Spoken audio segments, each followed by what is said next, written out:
Well, howdy there, Internet people. It's Bo again. So today we are going to talk about some news. We're going to talk about Biden. And we're going to talk about things that have been said in the past. We're going to talk about forms. We're going to talk about the FD 1023. Do y'all remember that? Super important a few months ago. We're going to talk about that. And we will talk about some old videos and an even older video. And we'll just kind of run through everything because of the newest developments. Now, if you have missed it and you don't know what's going on, the special counsel, the Trump appointee special counsel, the one that has previously filed charges against Hunter Biden, that one, indicted the person who made all of the allegations about the bribery scheme involving Burisma and all of that stuff that involved Hunter Biden and his dad, the president.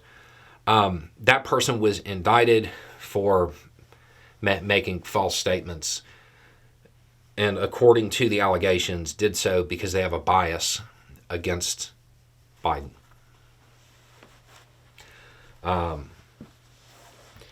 Yeah. So who could have seen that coming? Anybody who was paying attention. 6 to 8 months ago, did a series of videos talking about the FD 1023s. I'll put a couple of them down below. The FD 1023 was a form the Republican Party wanted really, really bad. They wanted it. They needed it. They needed to get it and put it out there because it had allegations of bribery.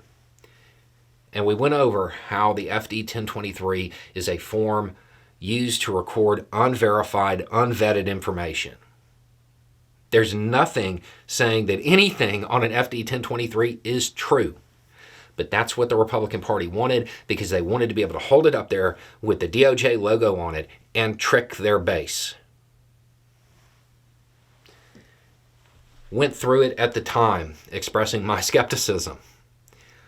Also, at one point, said that I was hoping the FBI was just tired of being used politically like this, and that they were waiting for the Republican Party to go all in and make all of these claims, and then they were going to release the determination memos. Because after an FD 1023 is created, sometimes the feds will go through and try and verify and vet that information, and they have other memos. And I was hoping that the FBI, tired of being politicized the way the Republican Party is intent on doing, they were going to let them use that FD 1023 and then release the determination memos that determine the information to be false. Because at the time when they were talking about it, it was pretty clear that the information was false. I have to be honest, though, about a month ago, maybe 2, I started thinking about it. For whatever reason, it crossed my mind again. And I was like, man, I wonder why they haven't released those memos yet. And I started to second guess myself.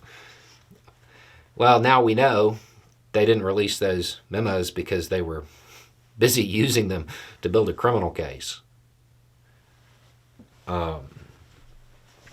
So, those videos will be down below. You can go through them and look.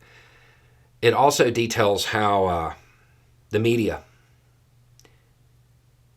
knew what an FD 1023 was.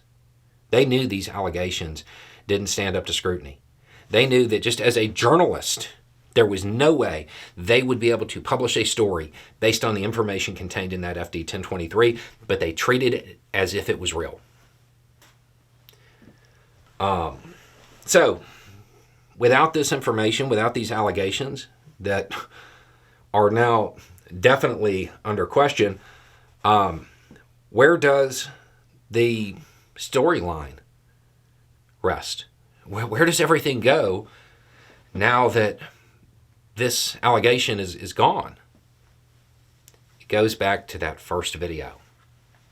Years ago, I did a video, Journalism 101 and a Ukraine Biden timeline or something like that. I'll put it down below.